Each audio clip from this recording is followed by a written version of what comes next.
several of Clooney's relationships. He obviously chose his piggy pal over the various beautiful women that he's been with. And really, who wouldn't? Pigs are actually awesome pets. The trickiest thing about them really is just their size. There are lots of stories out there of people who have bought a little piglet, brought it home, all with the assurances that the Now this is a pet for the professional animal owner. This beautiful bird is not for the faint-hearted, and taking one of these extraordinary creatures is like having a full-time bird care job.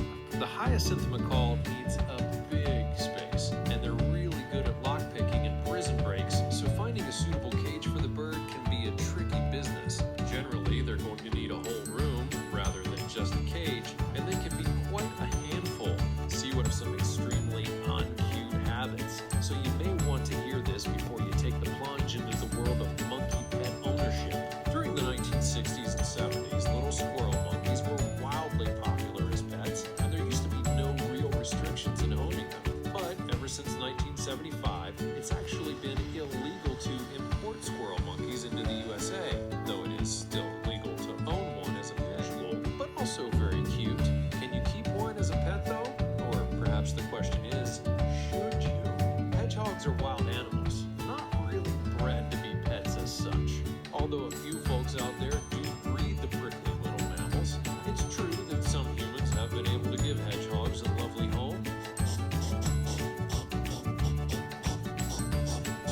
But there are some serious issues with running through the air rather than actually fly. Weird, huh? These little guys are actually really sociable. They usually hang out in a big group, so you shouldn't even consider keeping just one. They're going to need lots of other sugar gliders for company, or they may just get really depressed. Nobody wants a depressed sugar glider. In the wild, sugar gliders eat a really varied diet, which features clothes pet. Fun and active and super cute to boot. There are so many different breeds of rabbits that make great pets for families. Rabbits do need a little bit of work to look after though, so you need some commitment and time with playing with them and keeping their space clean along with great amounts of care.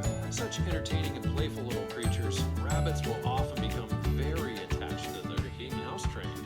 This one is heavily reliant on where you live because while they used to be kept as pets, they've gotten less popular and are illegal to import to the US. They're relatively sweet and non-confrontational, will eat anything from fruits and vegetables to crickets and worms. They're small enough to live in a giant bird cage with plenty of places to perch and climb. Careful though, they're clever enough that they will likely try to escape. This tiny little antelope will no doubt steal your heart, even if you can't have them as a pet. They're adorable but very skittish. They're often prey animals. These little guys are actually really sociable. They usually hang out in a big group, so you shouldn't even consider keeping just one. They're going to need lots of other sugar gliders for company, or they may just get really depressed. Nobody wants a depressed sugar glider. In the wild, sugar gliders eat a really varied diet, which features clothes pet. Fun and active and super cute to boot. There are so many different breeds of rabbits that make great pets for families. Rabbits do need a little bit of work to look after though, so you need some commitment and time with playing with them and keeping their space clean along with great amounts of care.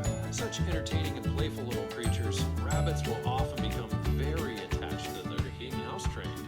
This one is heavily reliant on where you live because while they used to be kept as pets, they've gotten less popular and are illegal to import to the US.